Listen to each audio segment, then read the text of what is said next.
more fallout from the Cliffs Ring of Fire pullout. Thunder Bay Police investigate a suspicious vehicle fire. And new questions in the Senate expenses scandal.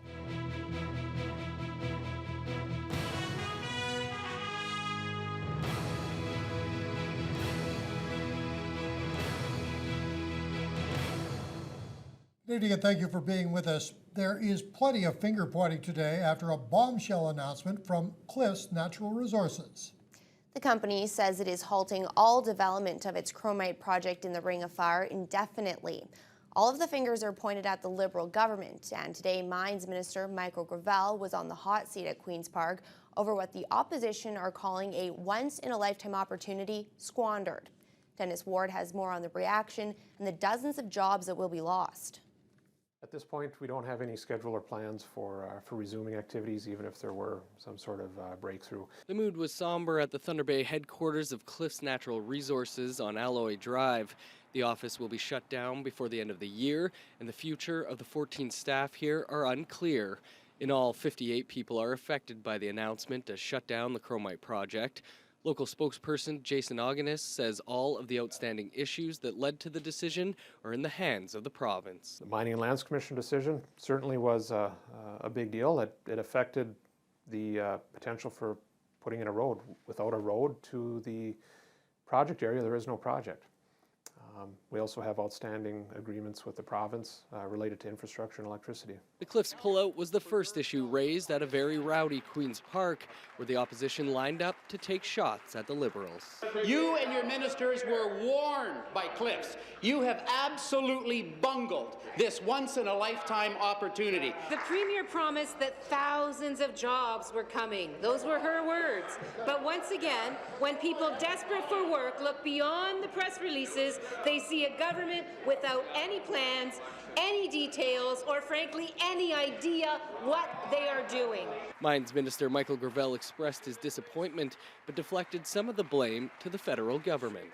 We recognize how important it is to bring the federal government to the table. We're calling on them to bring matching funds. We are prepared to make very significant investments in this project. That can make sense, but we need the federal government to come to the table. Mayor Keith Hobbs says he isn't surprised by the announcement. He says senior levels of government need to get the infrastructure in place and not put up roadblocks. The government needs to get going, and we've said that for years now. The Premier said we're going to take a slow approach, and this is what's happening. So things need to happen at both levels of government and get these projects back on track. The CEDC's manager of mining services, John Mason, had a feeling of sadness when he heard the news. As a geologist, my first thoughts are here we have world-class chromite deposits that are sitting and not creating economic benefit for the region, the city, Ontario, or Canada. The CEDC estimates Cliffs Natural Resources spent more than $500 million to date on its chromite project. Dennis Ward, TBT News. Meanwhile, another company with a major development plan for the Ring of Fire says it's moving ahead full steam. Noront Resources released a statement late last night. The company says although Cliffs is suspending its chromite project, Noront remains on track to deliver its environmental assessment. Representatives of the company were in Thunder Bay last night providing an update on their planned nickel and copper mine. Noront is planning to submit its draft environmental assessment by the end of the year. The company would like to break ground on its proposed $700 million project by next winter. CEO Alan Coutts doesn't believe the Ring of Fire is stalled at all. He feels Noront has a permittable mine as well as community and government support. And Coutts says it's all coming together for their project. The first project may not be the all-encompassing chromite project that's been much discussed. It may be a little bit smaller 15-year to 20-year nickel mine, but as was demonstrated tonight, there's significant jobs and significant opportunities associated with a modest-sized proposal like this. This might just be the first mine of many. The company is supportive of the recently announced Ring of Fire Development Corporation and do plan to participate. Noront has been proposing an east-west corridor out of the Ring of Fire, but says if a north-south route is built, they would use it. Employees at the Resolute Sawmill on the Fort William First Nation started returning to work this morning following meetings between management staff and the union last night. The operation was put on a so-called safety break by the company on Tuesday, following the third workplace accident this year.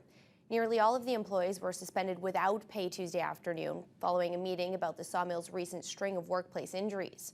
According to Unifor National Representative Marvin Papiza, the 200 employees were scheduled to head back to work today. Each worker was to meet with the employer and the safety committee to review safety protocols at the sawmill.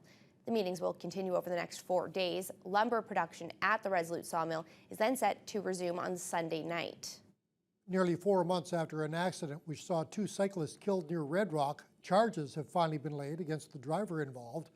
The fatal collision happened on July 23rd when a pickup truck on Highway 1117 struck 2 cyclists. The truck also crossed into the oncoming lane, hit another pickup truck with a trailer, and then a tractor-trailer unit. The 2 cyclists were pronounced dead at the scene. 65-year-old Robert Booth and 69-year-old Irene Booth from Cornwall, Ontario, were taking part in a cross-country tour from Vancouver to the East Coast. The couple in the pickup from Austin, Texas, were injured and taken to hospital. At the time, OPP in Nipigon said charges were pending. Now, the 66-year-old driver has been charged with careless driving. He's scheduled to appear in court in Nipigon on March 24th. And Thunder Bay Police and fire investigators are looking into a potential vehicle arson outside the home of a city councillor, Trevor Gertuga. That incident occurred on Lydia Avenue off Dawson Road around 3 o'clock this morning. Fire officials say they were responding to a possible explosion and discovered an extended cab pickup truck fully engulfed in flames. Fire crews managed to extinguish it quickly, but not before the truck was heavily damaged. A second vehicle nearby also sustained some minor damage.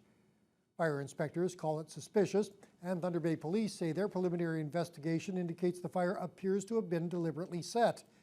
Anyone with information is being asked to contact Thunder Bay Police. The Anishinaabe Police Service has launched a gun amnesty program. From now until December 31st, residents of communities serviced by the NAPS police are being urged to turn in prohibited and unwanted weapons, ammunition, or other devices. The police service says over the past 4 years, 270 such weapons have been seized by their officers, which indicates they are present in the communities. As a matter of public safety, they are hoping residents will step forward and help them remove the potential threat they represent. Anyone found in possession of such weapons after the amnesty period could face criminal charges. A Transportation Safety Board report has placed the blame for a 2012 air crash in northwestern Ontario on bad weather and inexperience. The crash happened in January of last year when a Keystone Air Piper PA-31 out of Winnipeg went down near North Spirit Lake. The crash claimed the lives of the pilot and 3 passengers. 1 passenger survived. The TSB report has concluded the crash was brought on by a buildup of ice on the plane's wings, which resulted in the aircraft stalling. And while there was an experienced pilot at the controls, he had little experience flying in winter conditions or in remote areas. A young Thunder Bay man charged with murder has been committed to stand trial following a preliminary hearing this week at the Ontario Court of Justice. 21-year-old Mitchell Saganaqueb was arrested in January and was eventually charged with second-degree murder. The homicide was discovered on December 29th of last year when a Villa Street resident returned home at about 7 o'clock and found 25-year-old Desmond Matthews and another 23-year-old man unconscious and badly injured. Matthews was transported to hospital and pronounced dead. Saganaqueb was arrested 12 days later and has remained in custody at the Thunder Bay District Jail ever since. The preliminary hearing has determined there is enough evidence for the case to go to trial. All the evidence was subject to a publication ban. Saganaqueb will be back in court next month to set a date for his trial sometime next year. The Supreme Court of Canada will hear an appeal in the case that dealt with that problem of Aboriginal underrepresentation on juries. The Ontario Court of Appeal found the absence of Aboriginals on the jury violated Clifford Kokoponis's constitutional rights. It threw out his manslaughter conviction in the stabbing death of a friend at Grassy Narrows in 2008. That court found that the province had long known about the jury problem but had done little to address it. The Anishinaabe Nation has now announced that they will be seeking standing as an intervener in the Supreme Court case. Fort William First Nation and Confederation College are enhancing their commitment to work together and develop a highly skilled workforce. Today, the 2 groups launched a partnership with the signing of a memorandum of understanding.